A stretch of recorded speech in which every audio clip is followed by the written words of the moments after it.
This is Democracy Now! I'm Juan Gonzalez. Republican Senator John McCain is heading to Colombia today, the first stop on a brief Latin American trip that will also take him to Mexico. McCain is expected to receive a lavish welcome, meeting with Colombian President Alvaro Uribe later tonight. But meanwhile, here in the United States, a counterpart of McCain's in the Colombian Senate has been given a far different reception. On Friday, Colombian Senator Piedad Córdoba was detained by immigration authorities at New York's JFK airport.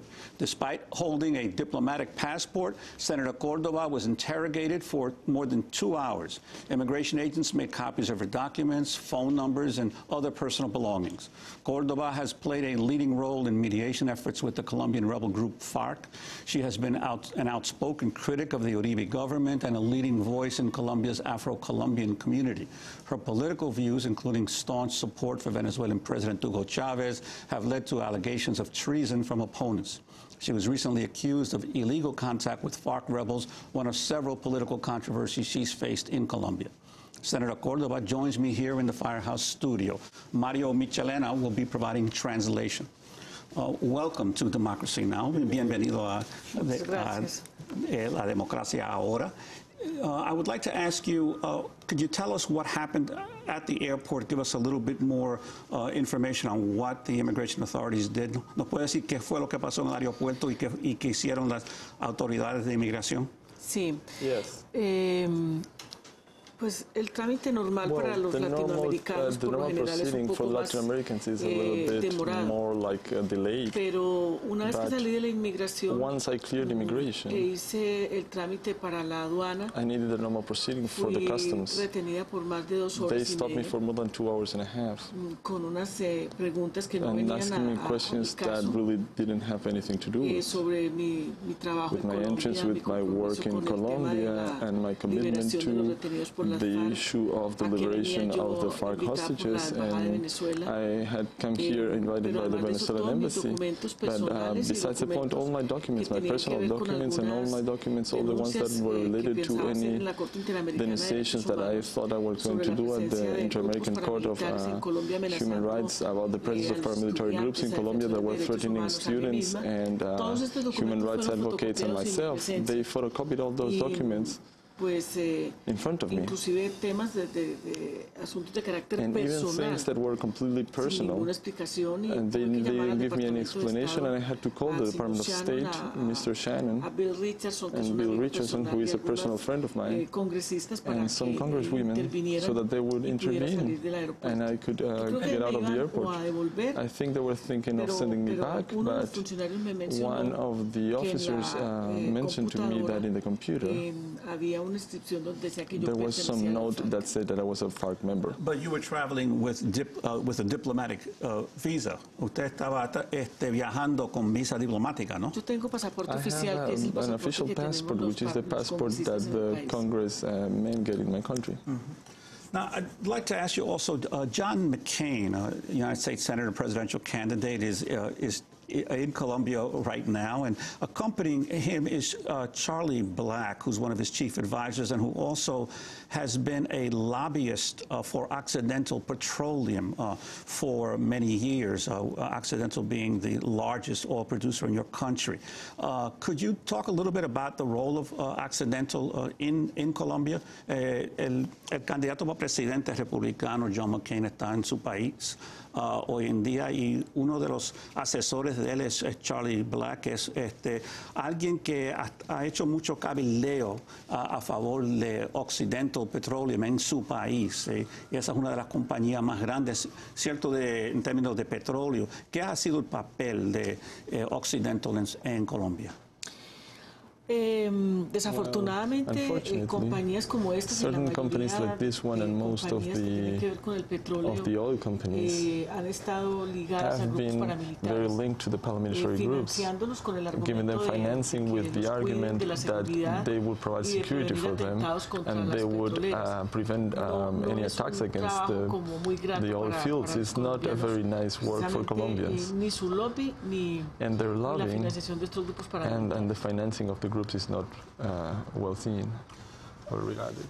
In terms of the paramilitary groups, in recent years, many of your fellow members of the Colombian Congress, especially several who are tied to President Uribe, have been linked to involvement with the paramilitaries. And yet, President Uribe, by most accounts, is still extremely popular among the Colombian people. How do you explain this, this continued popularity of President Uribe in your country? En años recientes, muchos de los miembros del Congreso en Colombia se ha demostrado que tienen lazos con los grupos paramilitares y muchos de ellos del partido del presidente Uribe, pero el presidente sigue todavía supuestamente con mucha popularidad en el pueblo. ¿Cómo puede explicar esta situación? A ver, primero que todo, de tiempo atrás ha habido por parte de los medios de comunicación en su gran mayoría una tarea y una estrategia de and a work of selling to the country the image that the paramilitary groups are good and necessary, independently from the massacres that they've committed and the disappearance of people, and a lot of the congressmen that are right now in jail and under investigation, they were backing the current president of the republic. And that's been a scandal that created stir, but unfortunately that's very strange. Because of that role that the media has played, most of the public opinion doesn't have a clear idea in which way the president of the country arrived to power. That explains to a certain extent his popularity, because on one side there's a certain tiredness of the people in regards to the war and the kidnappings, and they have been very careful in terms of establishing public opinion, in the sense that all the ills of the country are the responsibility of the FARC, and there's really no auditory on any monitoring or any polls that would give us an explanation if, regarding the popularity of the president, if it's true or not. I think they're very clever in managing that. They've used the strategy of propaganda, dirty propaganda, and that explains to us, to a great extent, the inamobility of the positive numbers, poll numbers of the President of the Republic, but I think that pretty quickly we're going to realize that's not true.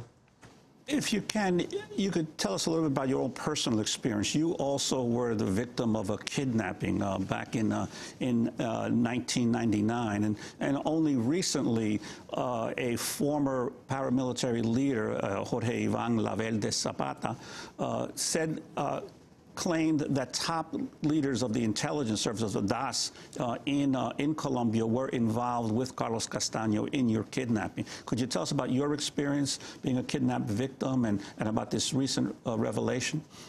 Usted misma fue víctima de un secuestro en el 1999 y recientemente uno de los paramilitares, los líderes de los paramilitares, Jorge Iván Lavelde Zapata, dijo que el DAS, el Servicio de Seguridad de Colombia, estaba envuelto con Carlos Castaño en secuestrarla a usted. ¿Nos puede decir un poco de su experiencia y su reacción a estas últimas noticias? Pues yo tenía conocimiento I had an understanding since a while back that certain sectors of the right wing in our country, who have been the government for a long time, and for whom the opposition and who are against the mafia-ruled regime that has infiltrated a lot of our institutions, the way they've concentrated the wealth of the country and how they impoverish it and displace people. Well, we were almost like, an uncomfortable presence. So many of the denunciations we made at the time gave account that certain institutions like the DAS, which is like the FBI here in the States, had been infiltrated in Colombia through paramilitary groups. I could say the same here, that neo-Nazi group infringe on human rights and kidnap people. And even though when you realize those news, you think that's scabrous, that's been the practice really lately in Colombia, to kidnap and make people disappear and murder people. And although that's that's disgraceful. I'm not surprising. I think it's very positive so that the country and the world will realize what a kind of corrupt democracies that exist in Colombia and in which way it's been managed and manipulated through fear and through terror. They silence people, and the ones who don't silence, like me, we are submitted to be kidnapped or killed or disappeared or to be finished morally and politically. And how were you eventually freed from your kidnappers? ¿Cómo fue que usted consiguió la libertad de su secuestro? Well, I think that it was something to a certain extent very interesting. I was the president of the Human Rights Commission in Congress. I have made a number of denouncements because of the persecution to farmers and to human rights sectors in the country, and I